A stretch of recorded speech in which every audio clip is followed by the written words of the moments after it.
You know what it is. That's right. It's time to talk money with your money nerd and financial coach. Now, tighten those purse strings and open those ears. It's the Money Talk with Tiff podcast.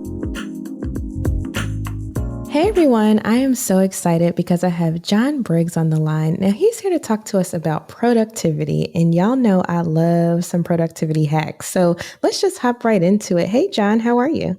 Doing great, Tiffany. Thanks for having me.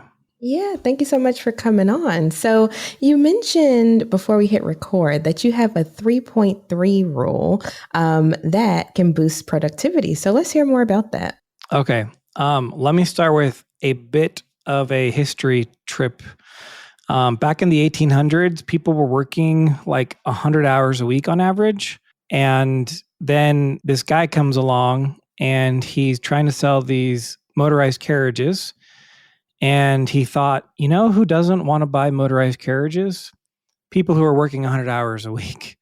Exactly. So, right? Like he created a weekend, what we still call the weekend. People were working Monday through Saturday and only having Sunday off. So he's like, I'm going to let my workers have Saturday off as well. And so that they have energy going in to this Saturday, Sunday days off, I'm only going to have them work 8 hours a day. Now, all of a sudden, people are like, wow, I actually am not exhausted. And I've always wanted to go to that place. And oh my gosh, with this motorized carriage, I could go even further and see more of the world. Mm-hmm. And so Henry Ford, selling automobiles, created what we still use today as the standard 40-hour work week, solely based on the need and desire to sell more cars. There's no science behind it.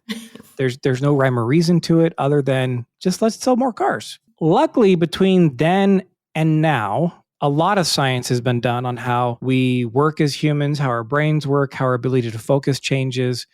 And so we can get into all the science you want, Tiffany, but the science that I looked at backed me into what I now call the 3.3 rule, which states the most efficient workday consists of working up to 3 hours at a time, followed by a 30% recovery period. So the first three in the 3.3 says up to 3 hours, and the 0.3 is referring to the 30% recovery time we should take after working. Okay, so you just dropped a ton, and I am a nerd, so I love the history lesson.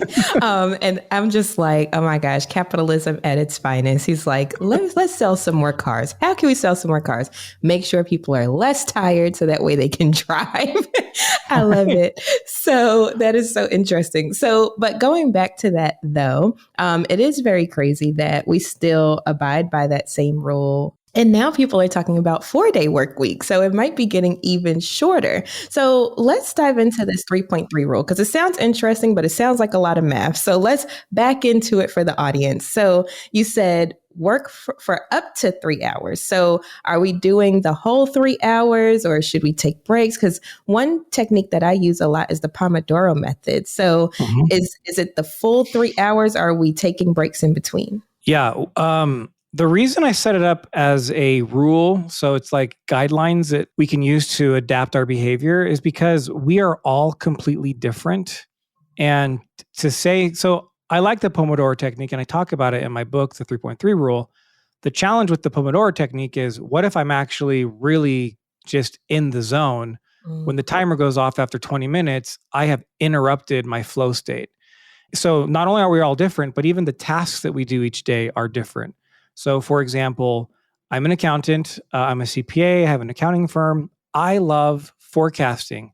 If you gave me someone's financial statements and said, hey, can you do some forecasting with this?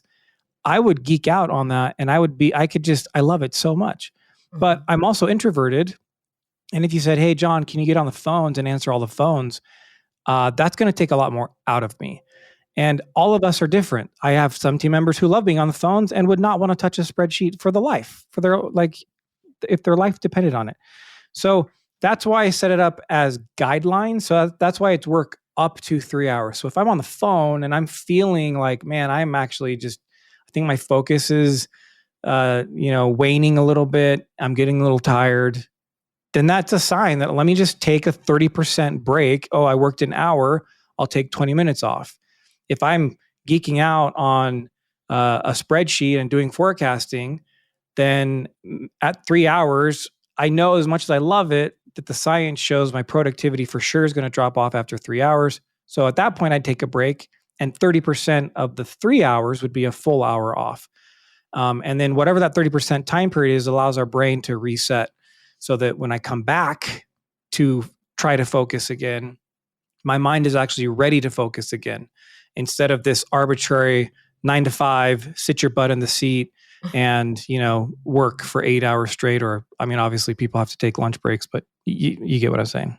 Yeah, absolutely. And, I'm glad you mentioned that, because sometimes you do get into that flow where you're like, ooh, like, let me keep going. I'm like that with websites. I'm like, ooh, like as soon as I get started, I'm ready. Like I'm on it. Right. Yeah. But there's other things like you mentioned where I'm like, I really don't feel like doing this, but I have to. And so I like that it's just a guideline where you can take as much time as you need, however long you're in that said flow, and then just taking that 30% afterwards. So yeah, I think that's pretty neat. Yeah. That's exactly why we do it, because like you just said, websites aren't my thing. So that would be hard for me to do. And if you think about all the different tasks that have to go on, whether I'm an employee or a business owner, most of the time there's a variety of tasks that we're responsible for. And so it's just good to know, like at the end of the day, what I love about the rule is it allows us to be so self-aware. It puts us more in tune with our own likes and dislikes, because it is a matter of acknowledging I've been doing this, whatever the task is, for this long. I'm like, I can tell that I'm being slower. I can tell that I'm not focused. That's a perfect sign to say, boom, let me get up and take a 30% recovery period. Because the best thing about this is the recovery period, in order to be the most effective, you can't do any work related things. You have to let your brain and mind get a rest from that. Gotcha. Now, when you say that, do you think like no screens at all? Or is it like, oh, you can go on social media or what have you? Like, do you have any stipulations around that? But as long as you're just not doing that task that you were working on? Yeah. So great question. To answer that, let me tell you about the kind of one of the biggest keystones of this research that I found. There's a guy at the University of Illinois. His name's Alejandro Lleras. And at the time he was doing a study, everyone wanted to try to figure out what's the magic number of attention span. They felt like if I could be the scientist that discovers what is the real human attention span, then I'm going to be famous. He actually stopped and paused for a second and said, wait a minute, is this the right question? Because if I'm daydreaming, my attention is still on something. It just may not be on the task or activity I need to have it on.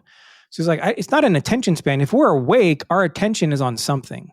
So he first kind of put his foot down with, okay, maybe this isn't the right question. And then he saw this other study that was related to physical stimulus. Our minds will neutralize a constant physical stimulus. So think about the clothes that we're wearing.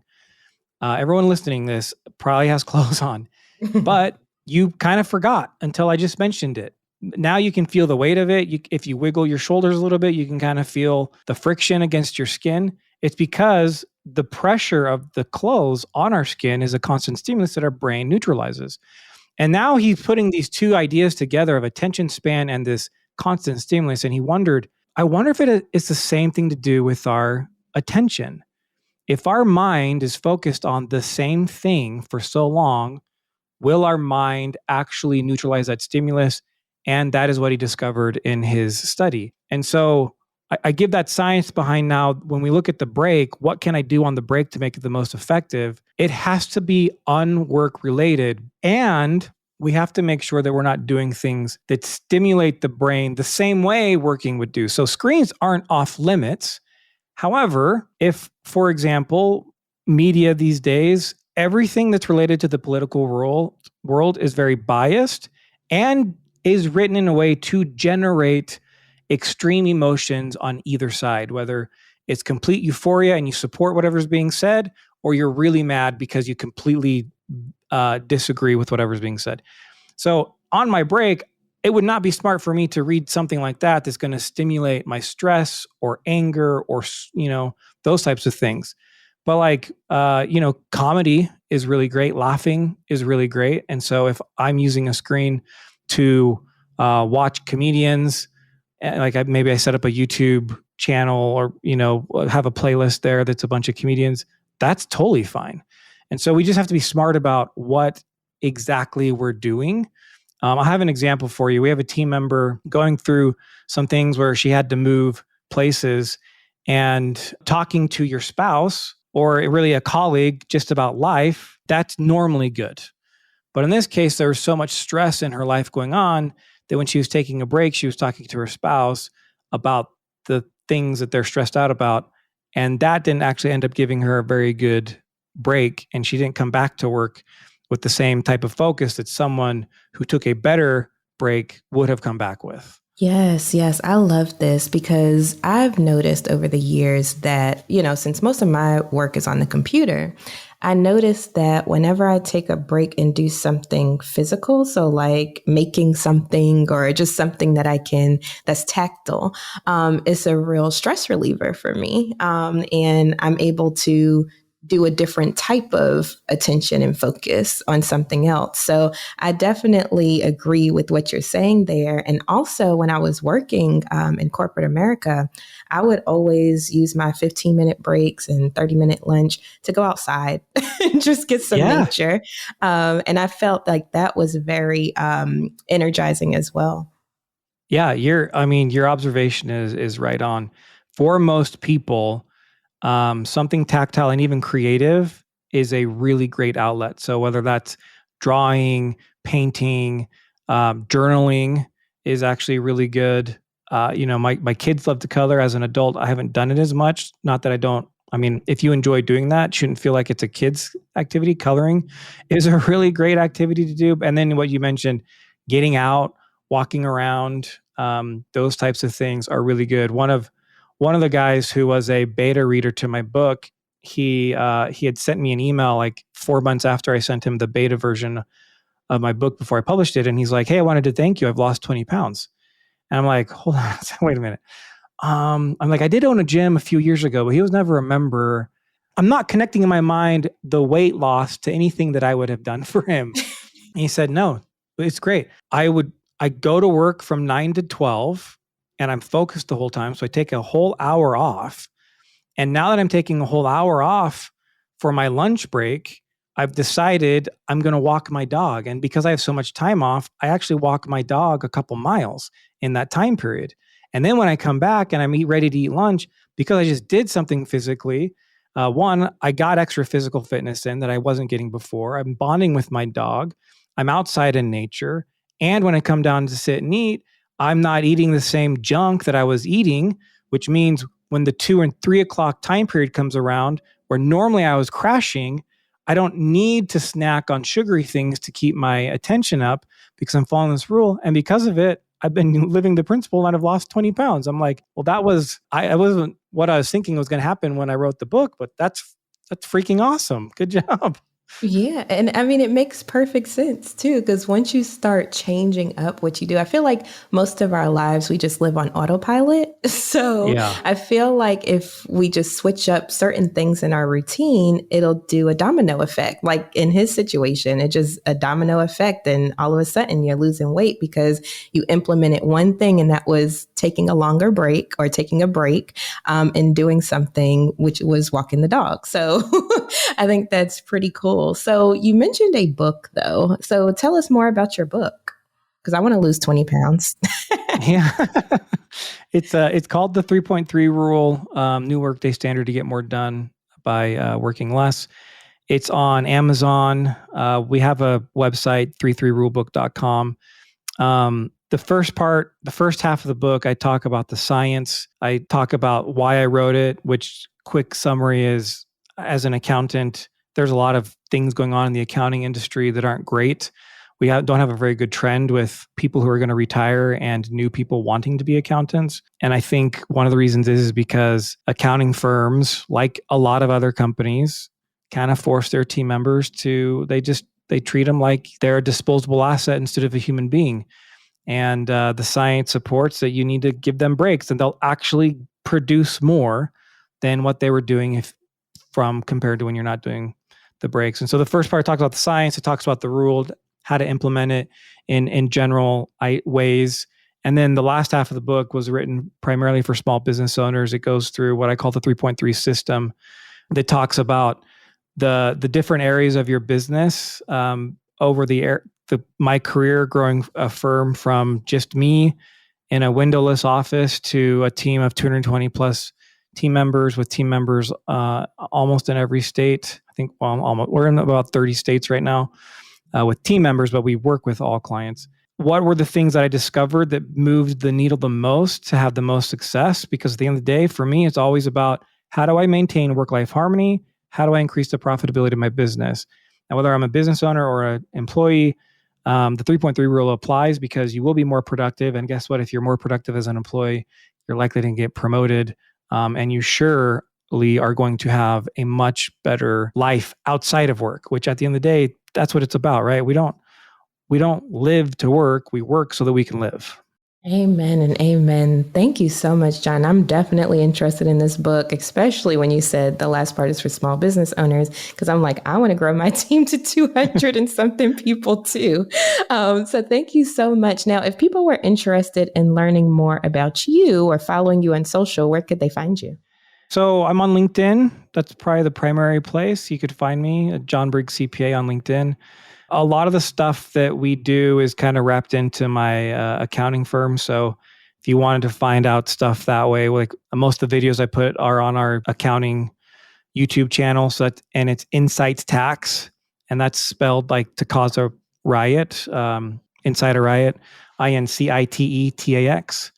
If you Google Inside Tax or the 3.3 rule or John Briggs CPA, chances are you can find me. Perfect. And I'll make sure I have all of those links in the show notes. So if you're listening and you didn't have time to write all of that down, don't worry, it's in the show notes. So thank you so much, John, for coming on the show today. This was very insightful and eye-opening. I think I'm going to start implementing that today. Thank you, Tiffany. All right, bye. Thank you for listening, joining, and being a part of the Money Talk with Tiff podcast this week. You can check Tiff out every Thursday for a new Money Talk podcast. But if you just can't wait until next week, you can listen to previous podcast episodes at moneytalkwitht.com or follow Tiff on all social media platforms at Money Talk with T. Until next time, spend wise by spending less than you make. A word to the money wise is always sufficient.